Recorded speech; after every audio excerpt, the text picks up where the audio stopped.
What is up? Welcome back to another video.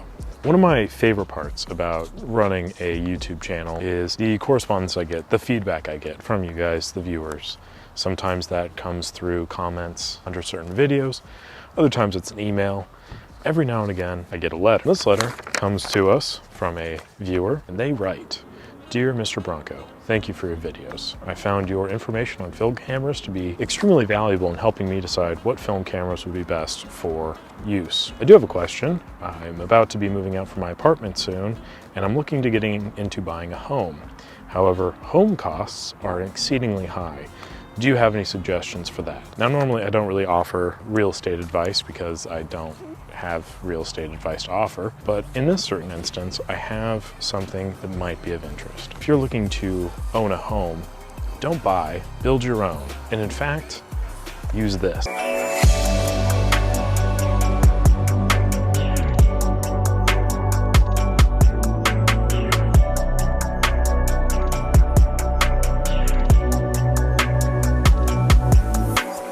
This is a Soviet camera. It's called the Zorki 10, and as you notice, it's quite brick shaped. Now, typically on this channel in the past, when people have been like, Mr. Bronco, what camera would you recommend I build a house with? I usually say Argus C3. But in recent years, my opinion on the Bakelite systems has really changed. I've just seen Bakelite be affected by the elements too much to count, really. If we're talking about rain, it's not waterproof. If we're talking about wind, it's gonna knock over, you know, and as the weather's changing, becoming more inclement, more unpredictable, if you will, I think something like this, the solid Russian steel, is really what you need to build the foundations in which you can raise a potential family on, or at the very least, house your film camera collection in. So this is my choice for the film camera that you should build your house with. But why is that? Well, again, it's very brick shaped. We've got the metal build, which is really durable, really reliable. Can't go wrong there. But beside that, it's also just kind of a good camera. The Zorki 10. Not only does it provide a solid foundation for a potential home, but it also has the strict fundamentals that you need in a film camera system. As you can see here, it is a rangefinder with a fixed lens. The lens, of course, is a 45mm 2.8. It utilizes this very obvious selenium cell here for a light meter. That being said, it doesn't require any batteries to power that light meter, so that's kind of another benefit. The downside is selenium, that can go bad. Finding a replacement for that might be a little bit difficult. It's an old camera, what do you expect? Something about this camera that I think makes it a little bit more special, more different from other Soviet cameras of the time, is this is actually the first Soviet camera system with an automatic exposure.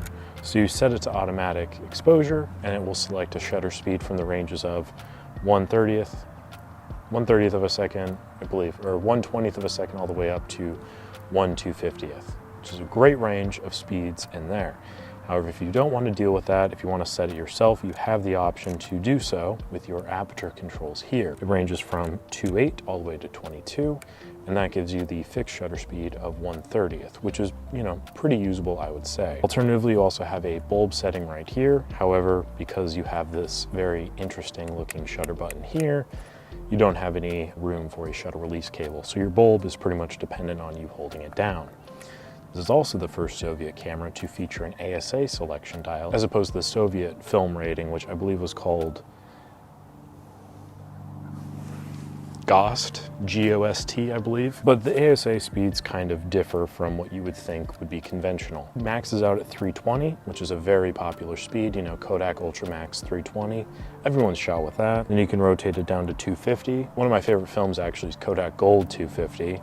You know, it's just really nice to get those little touches of color there. Rotate it down again to 160, which is a little bit more popular, Portra 160 obviously.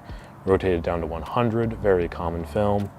80, like Piranha P30, 50, Cinestill 50D, Pan F50, 40, less common, 20, also less common, and that's about it. There's also a DIN feature on the bottom here if you have DIN rated film for whatever reason that doesn't show you the ASA, which I can't imagine that's a thing that happens anymore, but you know, whatever. The interesting thing too about the ASA dial is that it takes roughly 6 hours to get in between the 320 and the 250 rating.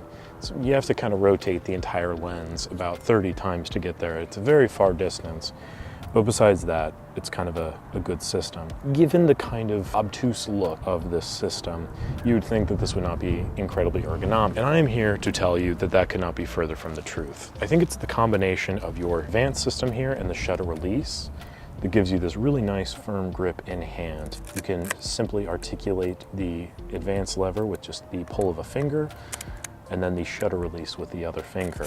And it leads to this design that, while it looks clunky and kind of retro futurism, it still delivers something that I would imagine to be a very ergonomic and comfortable camera system to operate. The lens, of course, does present a bit of a challenge because despite the kind of slim, I guess you could say, design of the body, this does jut out quite a bit. It is quite obstructive to, you know, sliding it in most bags or a pocket or something like that. Ultimately, any of your SLR cameras are going to suffer from the same issue. You put a lens on it, it does add that kind of size. I'll give it a pass on that because I think just the overall ergonomics of the advanced lever and the shutter switch are just fantastic. Going to the shutter itself, I hesitate to say it because I don't know how firmly I stand by this, but this might be one of my favorite sounding systems.